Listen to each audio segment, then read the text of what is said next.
Yep. Here we go. All right, we appear to be live and on the air. Welcome, ladies and gentlemen. This is the Senate Institutions Committee for the Vermont State Senate. I am Joe Benning, your host for this afternoon's events.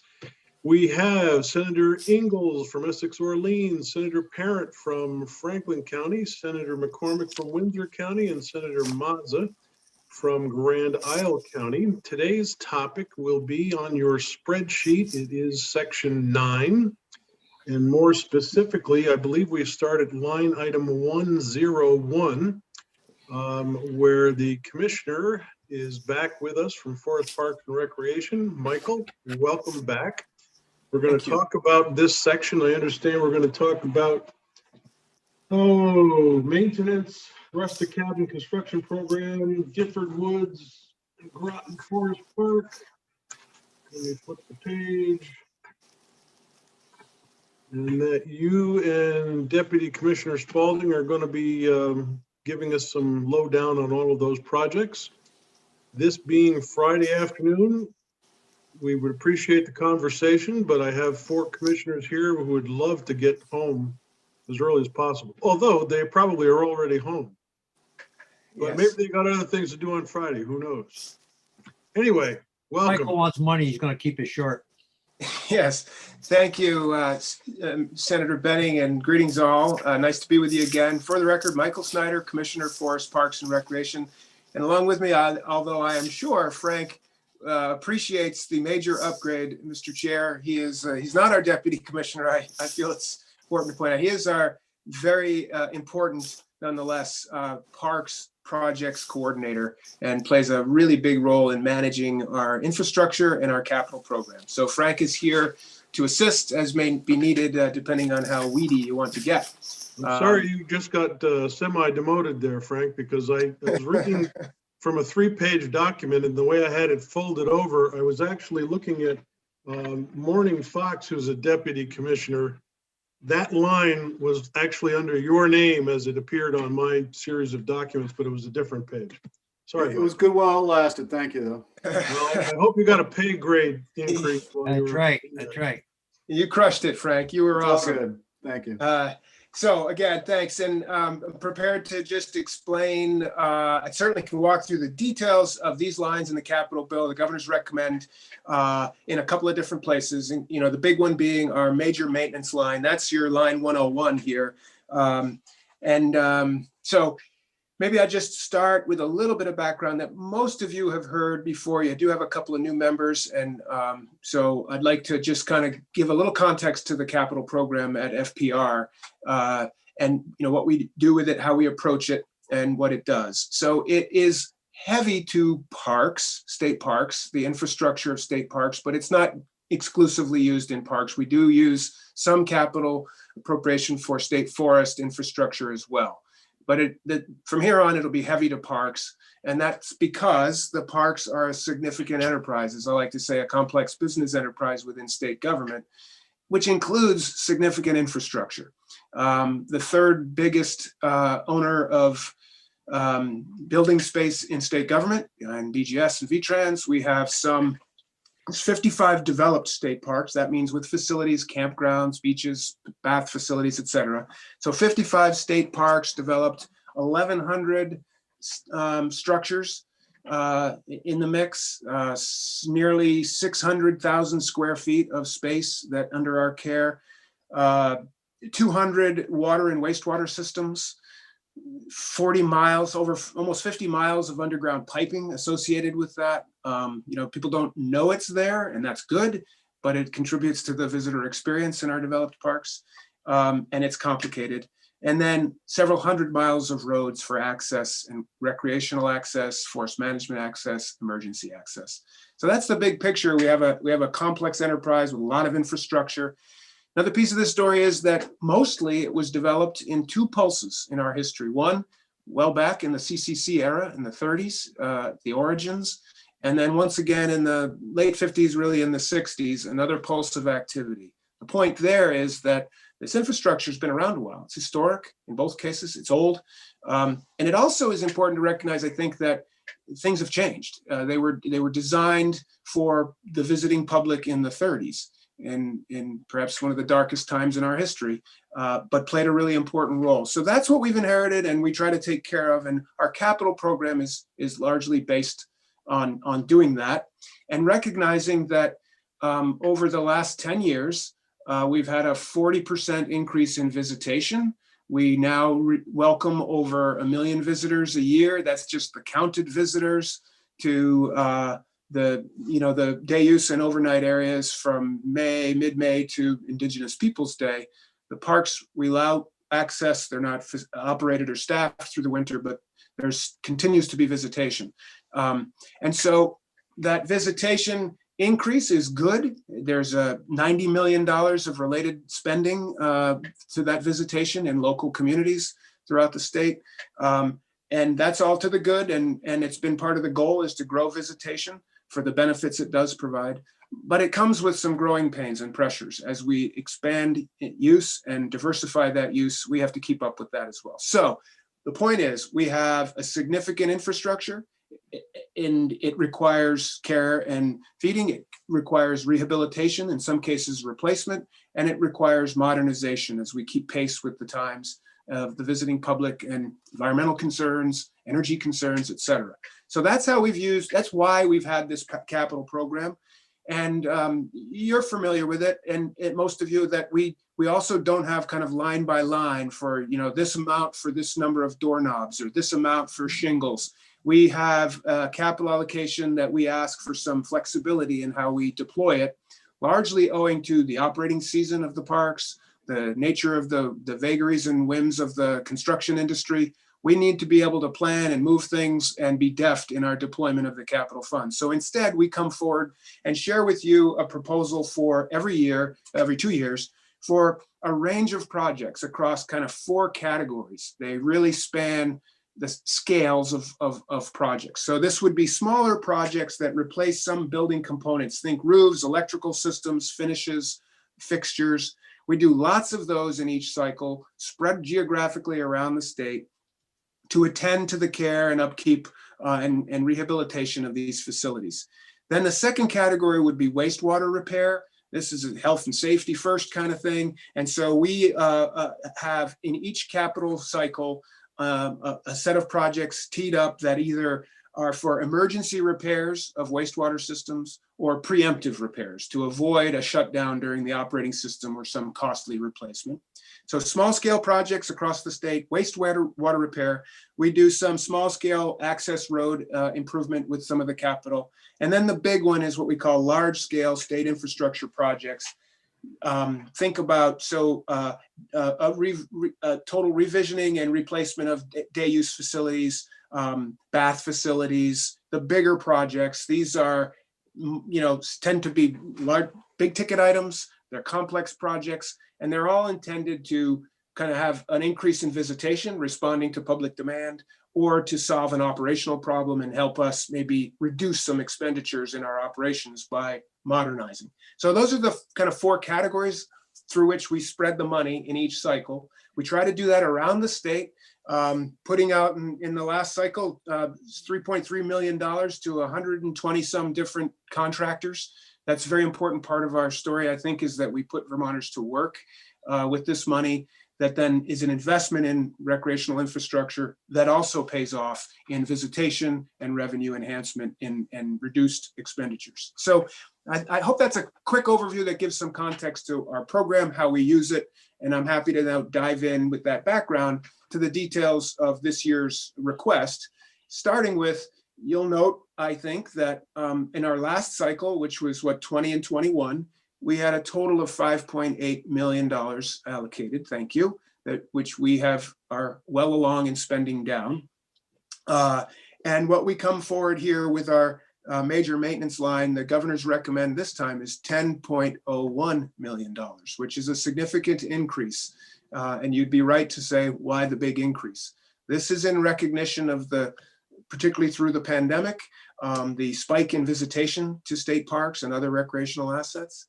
The governor's belief in and support that our recreational assets are worth taking care of and that they provide an opportunity for short-time economic recovery coming out of the pandemic by upping, kind of supercharging our ability to put people to work, but put people to work in a way that has a return on that investment down the road in our ability to attract and to visitors and to have that related spending. So we see it as kind of win-win, short-term recovery, long-term economic growth.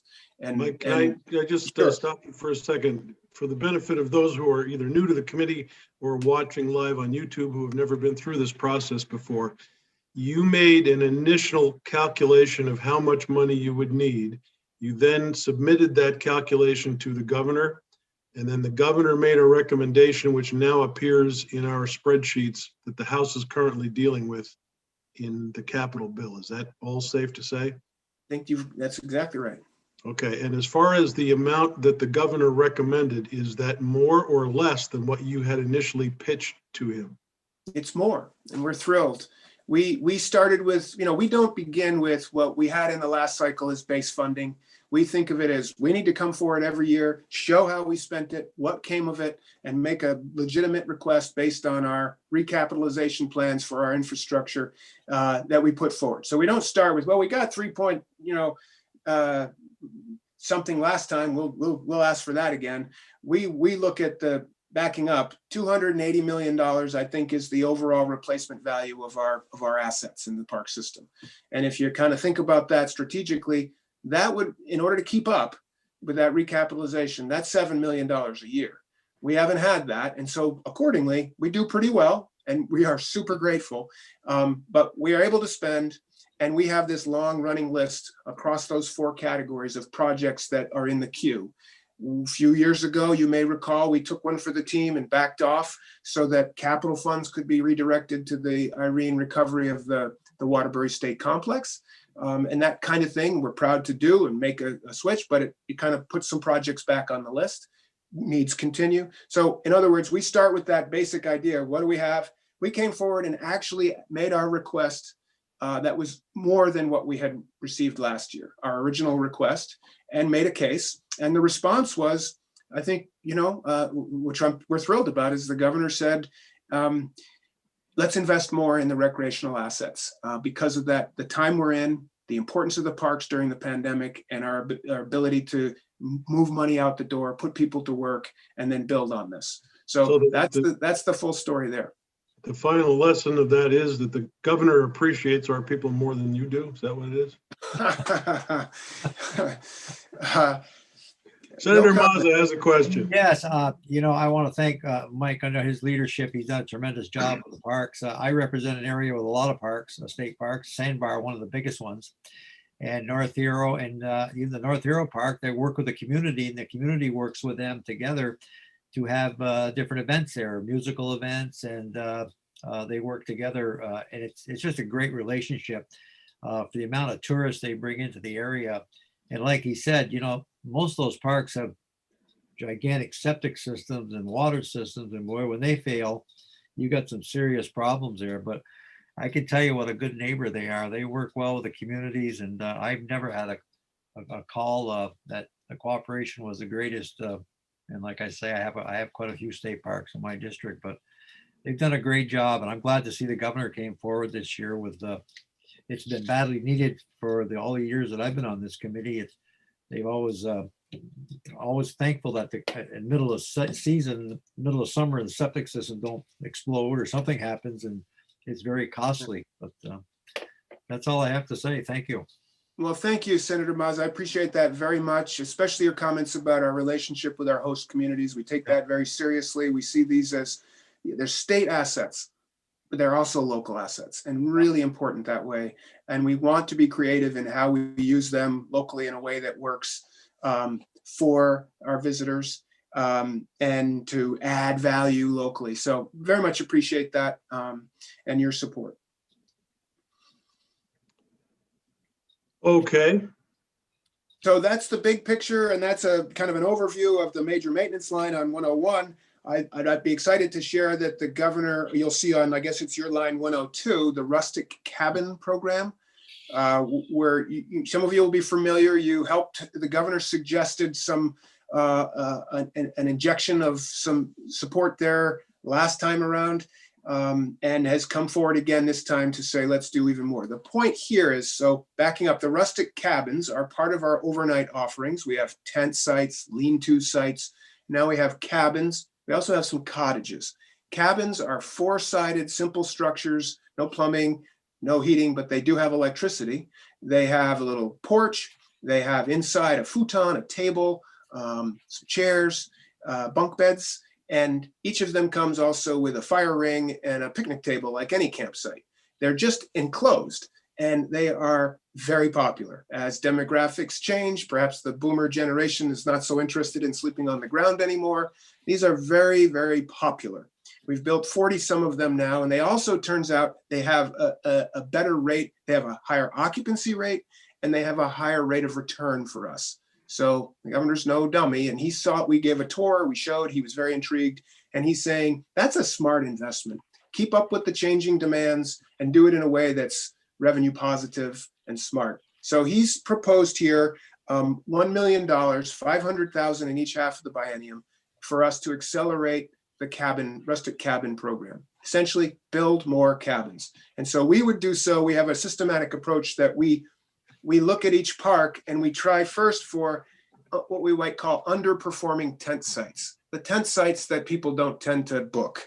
They're just not, maybe the best. So we think of turning those into cabins because the cabins are very popular. Not all sites are the same, so some present more challenges. We also look to create new sites for cabins as well, not just the replacing of the kind of dogs on a tent site, but to find smart places. So Burton Island, Senator Maza up your way, some unbelievably beautiful cabins right on the water. That's my district. And so thank you, Senator Perrin, of course. And I hope you know how nice those are and how popular they are. And some of those we're able to make ADA accessible too, which is something we really go after in a very vigorous way. As Frank used an impressive statistic earlier, I think that there's some 20% of folks would identify as having some mobility disadvantage. And why would we leave? That's 20% of our customer base. So we want to cater to them as well. It's also just the right thing to do. So the cabin program is the special category, and the governor's asked us to, in addition to major maintenance and taking care of what we have, he'd like us to build more, and we're thrilled with that recommendation. It makes sense, and it's a specific example of investment with a great rate of return that meets consumer demand. You might have missed it, but how many parks have those rustic cabins? Frank, can you bail me out on this one? 42 cabins in how many parks? All on 7. Frank, you might want to try, you're not coming across, at least on mine, maybe kill your video to save bandwidth.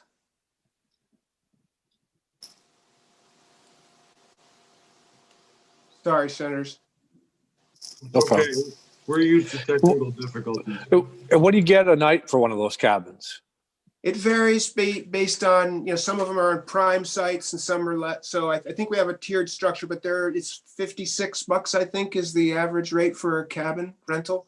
They have an occupancy rate that's twice that of tent sites. And frankly, kind of the envy of the hospitality industry. Midweek, by the way, just to be clear, that's our weak spot. We like anybody in the hospitality industry. The cabins actually help with that because they tend to receive a longer stay, and that encourages, filling in on those kind of weaker days, which is part of it. But so we try standard size. What is standard, the dimensions? Yeah. What are the dimensions, Frank? There's Dimensions of the maybe use your hands. I couldn't hear. Sorry. No problem. We'll follow up. I apologize. Okay. No problem. It's just very interesting. Senator McCormick, you're muted. Thanks. How many rustic cabins do we get for $1.5 million? It's $1 What does it million. cost to build one? It's $1 million, just to be clear, 500,000 in each half the biennium. And we're proposing 21 to 25. And you might say, well, why is there a range? The cabins we have a design, it's consistent, and that's pretty predictable. What's not is the site work. that varies. So it's in the high 40s, mid 50s thousands. So say 50,000 is a round number per cabin.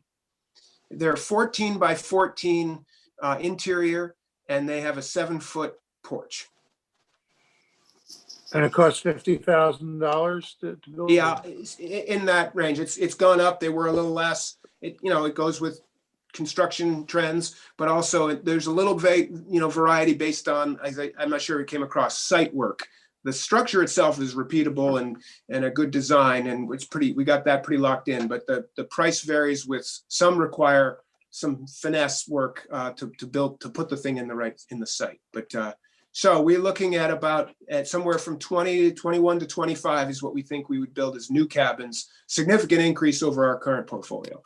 I apologize, Commissioner. You said how the dimensions were 14 by 14? Correct, with a 7-foot. Thank you. Yep. Thank you. Okay, That's all right. Thanks. The only thing we would be changing, and we're kind of eager to have the team looking at possibilities to modify the design slightly to allow us to expand into shoulder seasons and maybe winter use in some of them as a way to grow our visitation and our revenues, is to expand park operations more into wintertime, because I think people want it. And Do they have stoves? No, they're uninsulated, unheated, but we're looking towards maybe building them so that they'd be more easily converted to 3-season or year round. Yeah. And we're kind of exploring that. I've asked the folks to keep that in mind, and I think it's a smart way to go, is like keep our options open, that we might be able to expand the use of these cabins. Do they have screens? Screens in the windows, yep, And a door. and the door. Yeah, How mu- they're delightful, okay. very pleasant. I think I'm hearing 12 parks have cabins in the system, 12 of the 55, and we would be adding to that. And I wonder if posted the link. screens aren't the main reason that they're more popular than the lean-tos. I'm sure that's a component of it. I've heard there might be some bug issues sometimes out there. Yeah.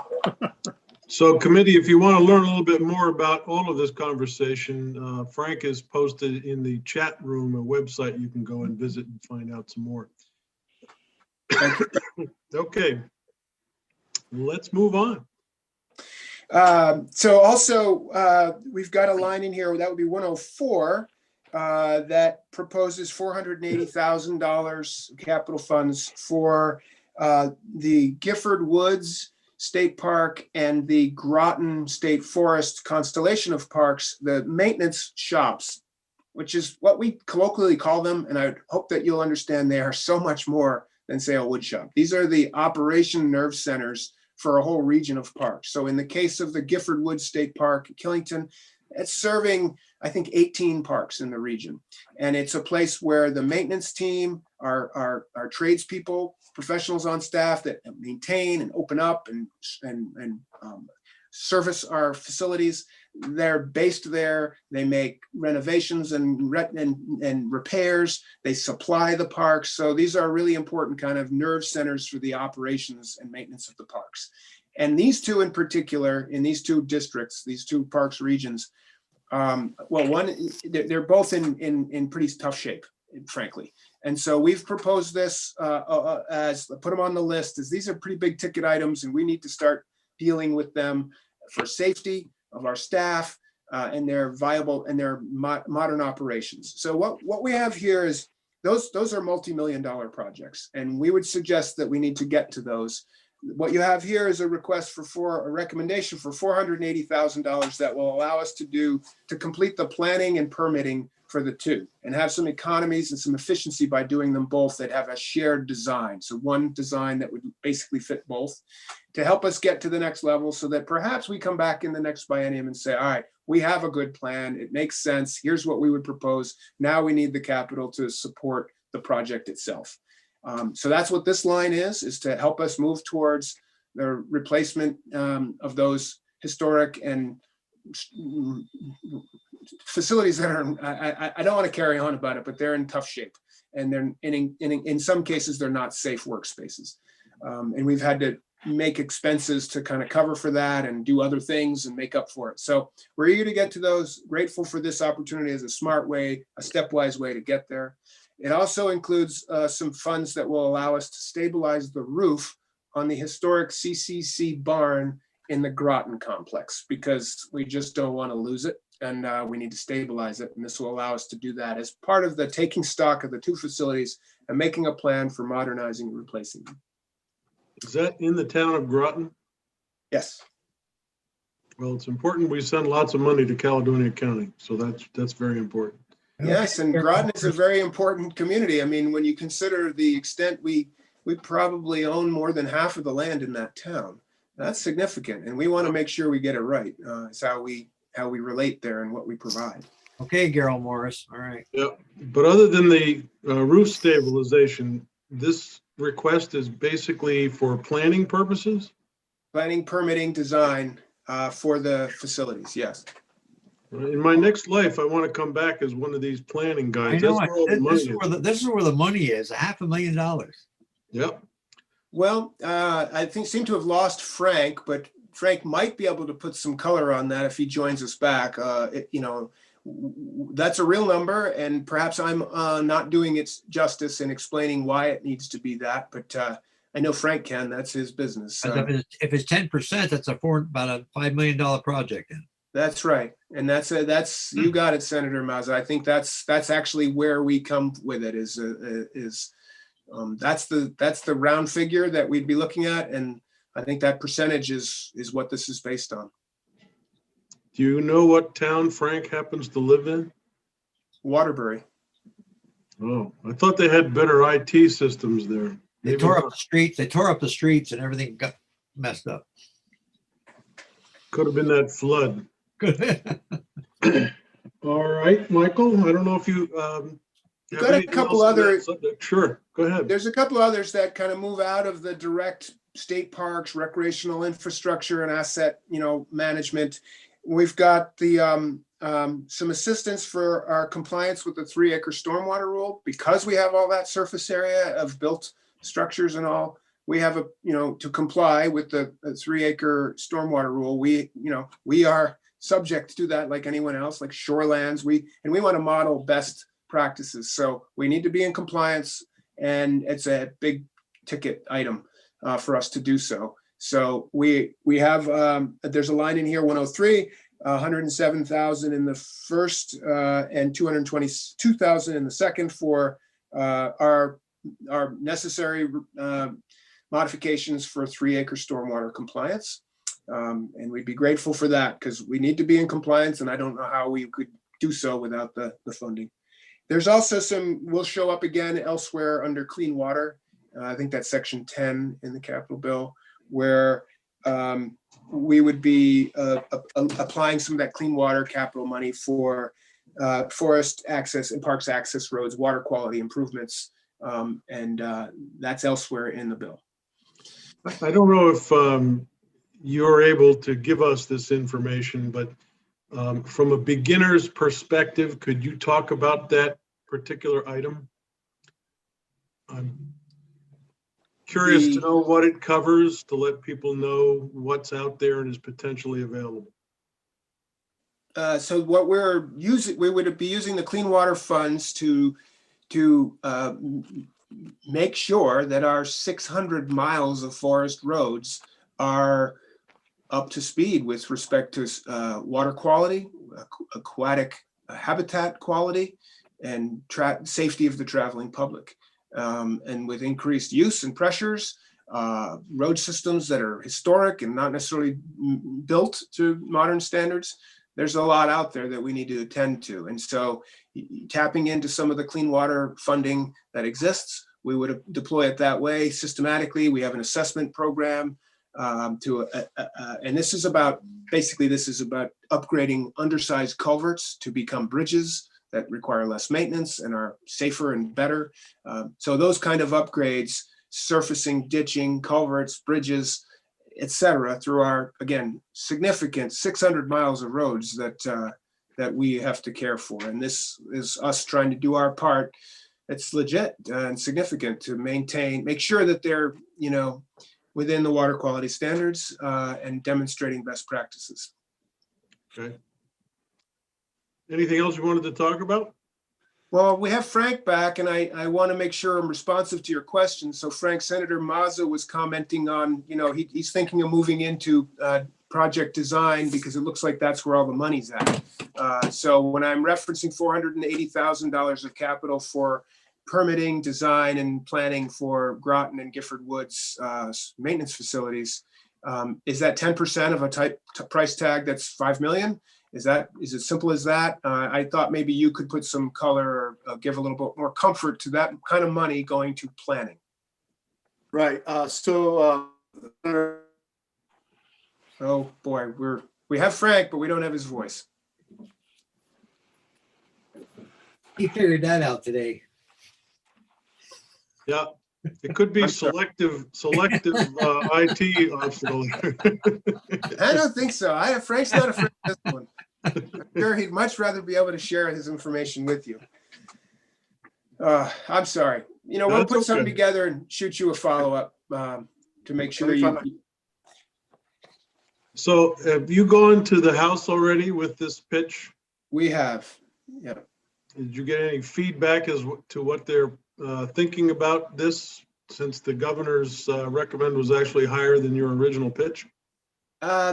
They ask good questions. There's some new members, so we've been more in the background. I would characterize it as reasonably, interested and supportive, but questioning, a significant increase was one, and another is just a kind of a generic question of what else could this go to, and maybe drilling into what is the return. So I think, that's why I wanted to emphasize that for you all, is that this is about the return. We make these. How do we come up with this number and how do we justify it? Well, one is the replacement value, the kind of approach we have to recapitalization and maintenance. Normally it would be about 7 million. So, and this is an ability to catch up and to put a jolt into the operations that have a return. I think that's where, if I could, the House asks questions about, and I was able to say, actually, I referenced the 40% increase in visitation in the last 10 years. Well, 12 years ago, we had a significant increase for the first time in a very long time in capital funding. We got, I think, 5.9 maybe million. And I would say there you have it.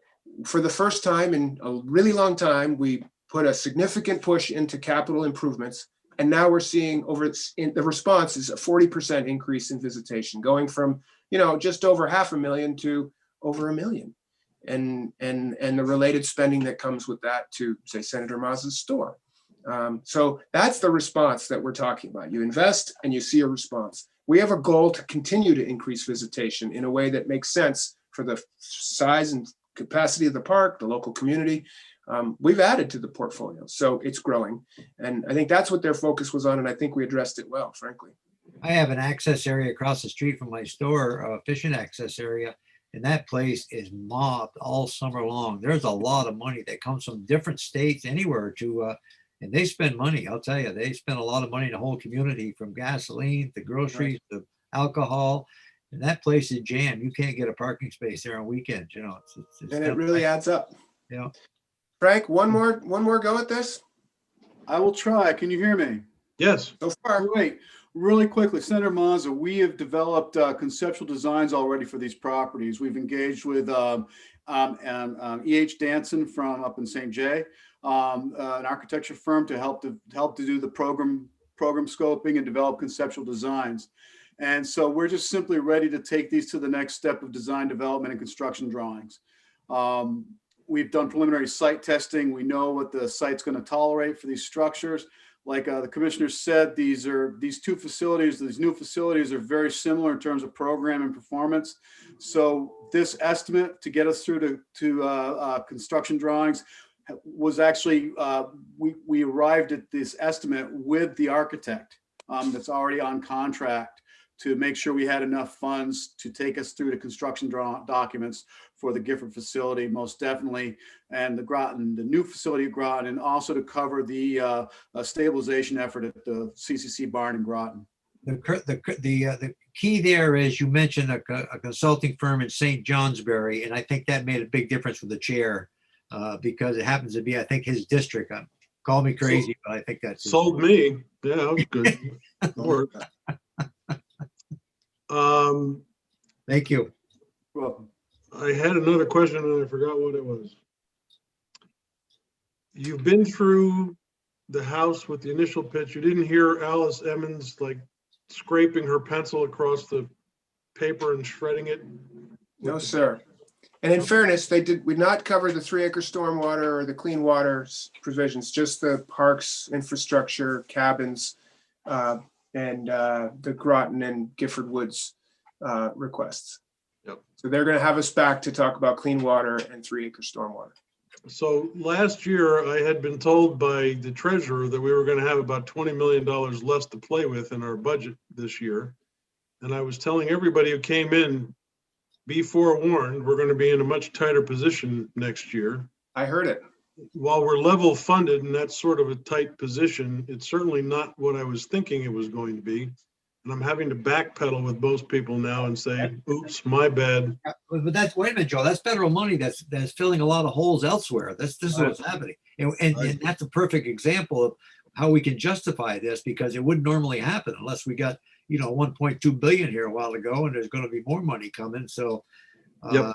I think it's being put in good places, and it's time we do it. But I don't have any guilty feelings about saying, well, we're limited in what we spend, because this extra money, you got to put in places that have a good return. And that's, so I think you're correct in what you're saying. There's nothing wrong with that. No, I think that the use of federal money for one-time build-up projects Right. is a very intelligent way to spend it. Yeah.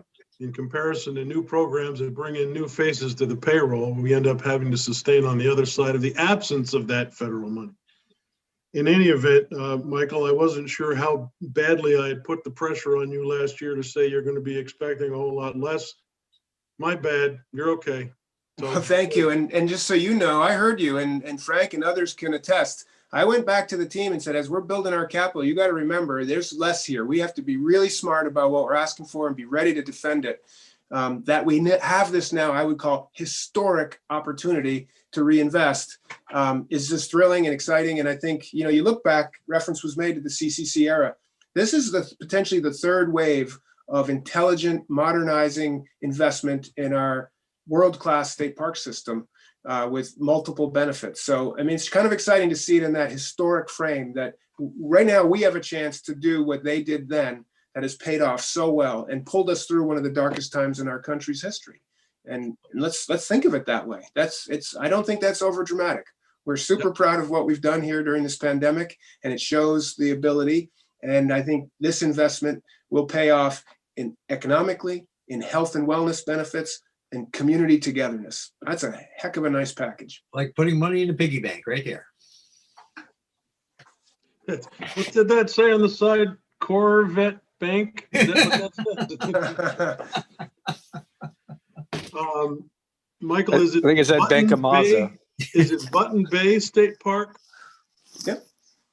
My wife and I had an opportunity to go over there one day this past fall after the park had technically closed, but I noticed people were allowed to go in anyway. Obviously, carry out whatever you brought in. Exactly. But it was a beautiful spot. We had the walkway down to the lake all to ourselves for lunch. And I just wanted to compliment you. It's a gorgeous area. I know you've got other places, but that's one particular park I happen to be really impressed with. Thanks. Yeah, it's beautiful. And I mean, that's the thing is the secret here, as I like to say, is that these are beautiful places with like historic designs and structures. And then we've just spent all this time taking good care of them and training people to do it well. It's a great recipe, but it begins with that, Senator, that they really are beautiful locations. And I'm glad that you mentioned that you were able to enjoy it when it wasn't, technically open. They are open, and many, many Vermonters and guests come to enjoy them when they're not staffed, and that's intriguing too. They're continuing to pay off, and we're proud to make it available to folks, and thinking more and more about expanding operations into the winter to meet that growing demand. Our chair found some rare coins, and we're trying to find out where he found them. And every time he speaks to some area, we're going to go find some more. See, so he's keeping it a secret because He's got this finder now. He knows get all this rare stuff. And Yeah, I'm aware. just so you know, I did not bring my metal detector to Button Bay oh, okay, so we don't have to go there. because I All right. couldn't find out how to get a permit. There's this language in a statute that says you can get a permit, but nobody seems to know how to get a permit. Well, you So can't bring it in We're working yourself. on that. That's a subject for another day. You can't I bring know. it in yourself. You can't walk in with one. You can walk in with the metal detector Yeah. to a state park and Yeah. you can technically detect in places that are disturbed. But there's a permitting process for that, and it's not anything that any normal person can understand or actually obtain. So we're working on that language because we're Oh, okay. gonna talk about state parks as well as state historical sites, which will be a totally different kind of permit to get. Mike must get 50% of the whatever you find. That's what it is. I like it. I like Well, it. the idea though would be to generate some more money for the park system with those permitted fees. That's a whole nother conversation for another day. And you don't need but you don't, I have to point out, perhaps you and your wife enjoyed it, but you don't need a metal detector to find fossils over there. And that's kind of a fun activity as well. I didn't even know there were fossils over there. Well, from his wife said that she brought one with her. Who let you into Apologize. this committee anyway? Those- I apologize, Chair. Senator Ingalls, That's that's good. good. That came out of left field. That was really good. You're gonna fit well with this committee. Let's score one for you. That's good. Senator Ingalls, you're welcome for the setup there. I knocked it out of the park. Yeah. Very good. All right, you guys have anything else you want to talk about? Well, we could, but you said earlier, folks are itching to get on their way. So thank you Yeah. for the time. We're happy to Good come job. back with Good job. questions or anything. And Yes. Senator Very Moses nice said job. be quick. So that's the end. After the House takes care of screwing up everything you've just pitched, we'll work with you some more and trying to bring some of it back. Thank you, Senator. We look forward to it. Nice to be with you all. Thanks for your interest, your support. Appreciate it. Stay well. Thank you. Thank you, Thank you. gentlemen. Have a good weekend. Thanks. Thank you, Committee, Frank. we are all done for today.